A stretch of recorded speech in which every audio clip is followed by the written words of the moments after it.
Parina kanna themjan balaknari. Adubu Thoujal changdi hena do me paira I Nungshigi masak mitmangda jungthora I. Phamung mathaktuda onna thoina khangambado. Ningsing luba mikupta tu chungkhiba khangaude. Masana masabu chaijara I. Karigino Nangna suk wakhal theluriba. Sigi pibamsi oirakani khanglaba nangna karigino una mitangluriba. Mane aina thokanbane. Aisi yamna phattaba mine. Karigino aina mangjauna mabu khanghaudriba ubhaudriba. Magi shoklaba phibam aina khanghaudriba. Karigino aisi matik chadaba misak haibada oirabra. Ay hauzik kaidawgani. Ay makol thok na kapthora makut ani na maida bolak khumjinduna parina amuk konchilaki. Aduga themiba oina nangalda pop thaduna kapatok haibagi mawongda themjinbirai. Ngihaki matung doctor tholakpa ubatuda doctor gi manakta chenjat tawduna chenchallai. Thoujal na doctor Keshaibo doctor na Thoujal da ngihak munna yingduna lai. Thoujal di gyal mangba haibadu oiri doctor gi meeting duda. Doctor na are you patient's husband?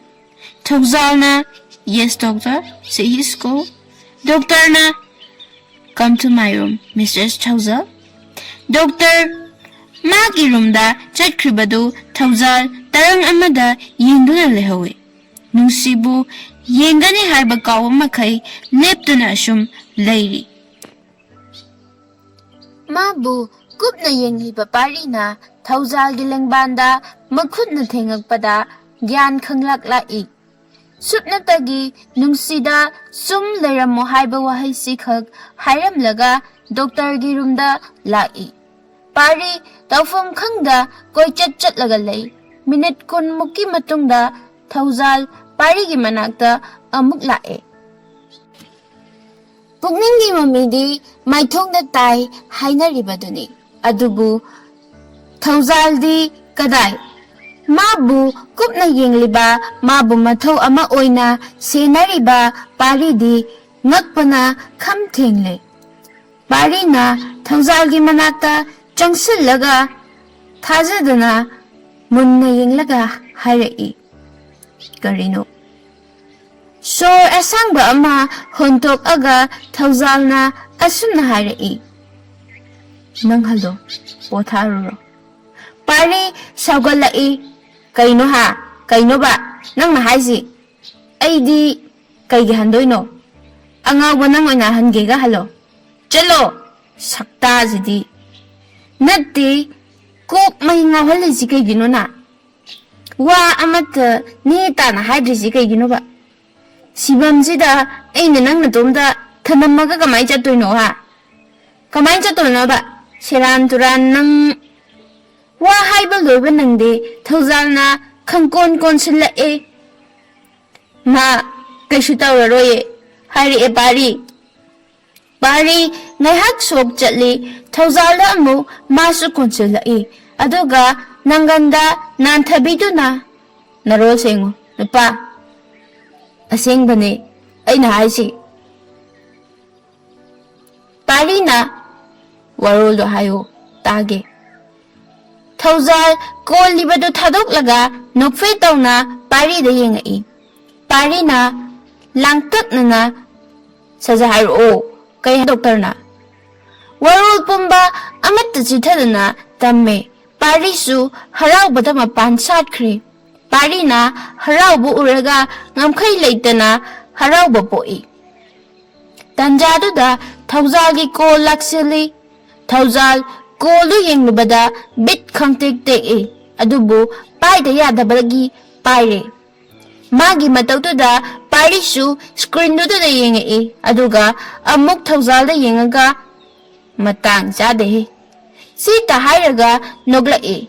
Koldo thamkraba matung parisu chatlo haina hanagre. Thongdo inthokaga changakpada nungsi ningaidana tummaga leirambadu ngaihak thongjinda leptuna yengje.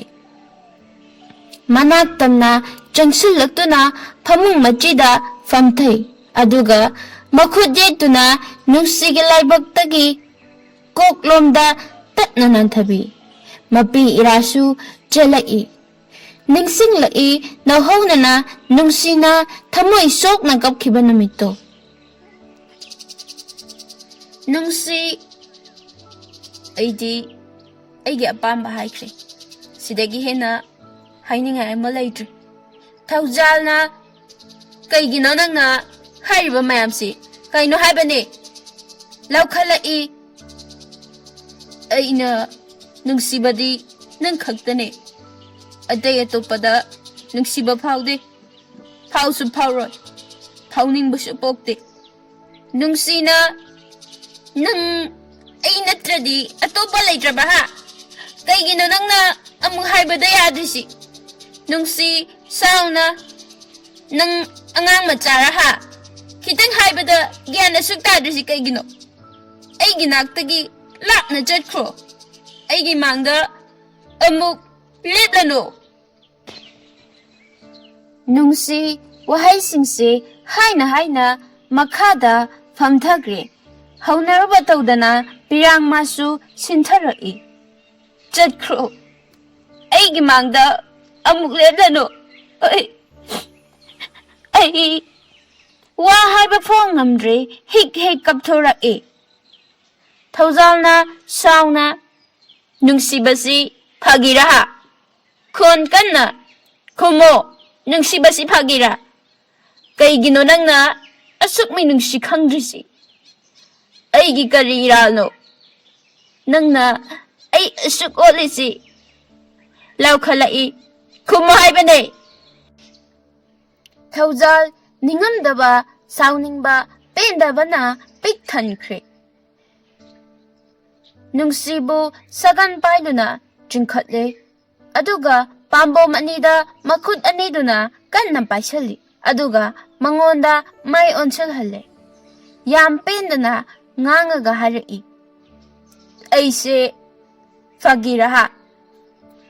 fagira aigi nungsibabu asuk mama leitana lauriba karigino kharaga amo changsali aigi nungsibada amak bayawkraba aidabu asuk lapna nangna inthokpirisi aigi kari iong itawda soigi bayawkre aibu asuk oliba karigino aina aigi thamoibu nafamna bithokle amuk hana laushinba ngamloi khangabra nangna aibu asuk lapna birisi kaigino Kumbo, nachendo.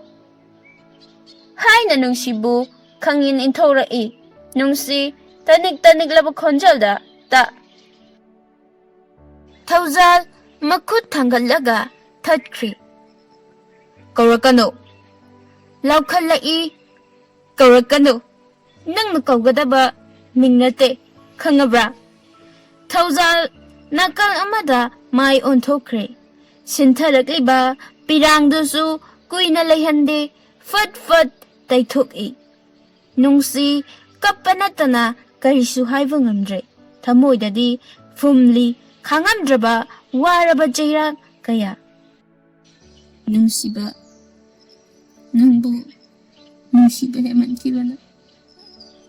nunggi awaba tumba ikog thukta thangat pangamnaba honarakpani nangna nokpa minokto ingjage bit anisi na pena nungsiba nanggi saktam phone khero ijil sinamukana ngasi waraw duna zatkrabasu matung tarakpa punsida chaina khangdana nokna laikibado pamjaye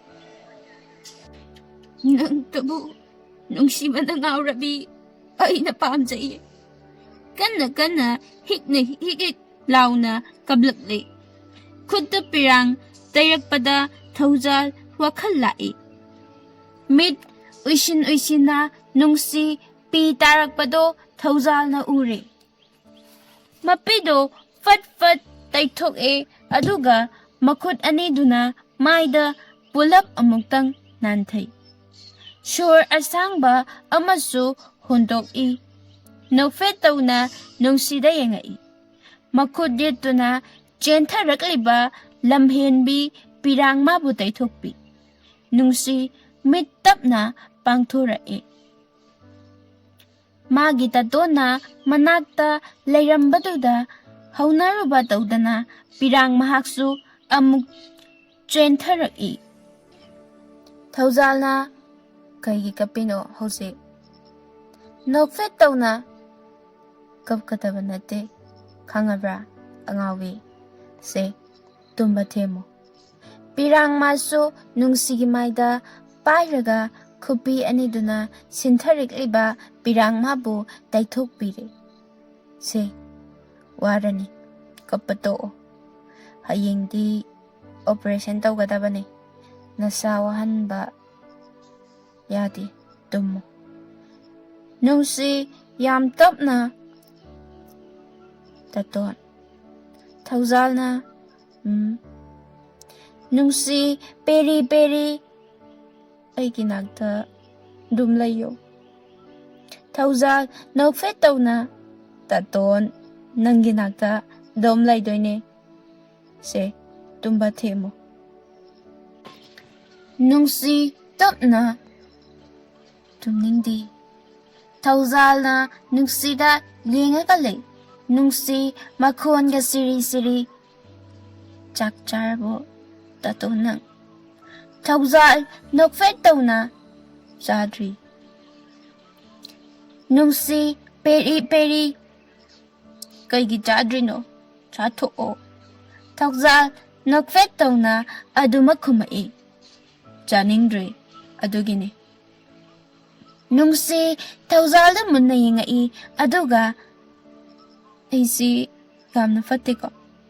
Thoujal na jaihalai hai kaigino nanga adama haridi. Nungsi nakan amarumda onthok aga laiki. Thoujal makha tarai. Ngasai nungtil nangi janaba lawba chappada achapo khara charai. Adugi janingdrabagi chadrine. Nungsi adumak laithok aga lai. Thoujal tumba themose mito ishalo. Nungsi kumde Thoujal na haidpadumak tawi. Asum na hawkri mathangi ayukto parisu ngantana laktuna koichen chale. Operation gidamak. Nungsi operation manung changamdaida. Thoujal na kaisyo tawroy. Pakat kano pukningda ishorbu chetna thagolo.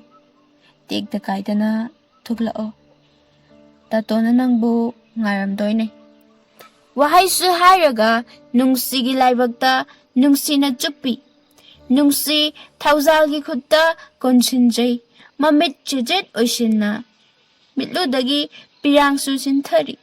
Thoujal na haibaduda hoi haiba matagum makok sunole. Nungsi operation room da inchinkre.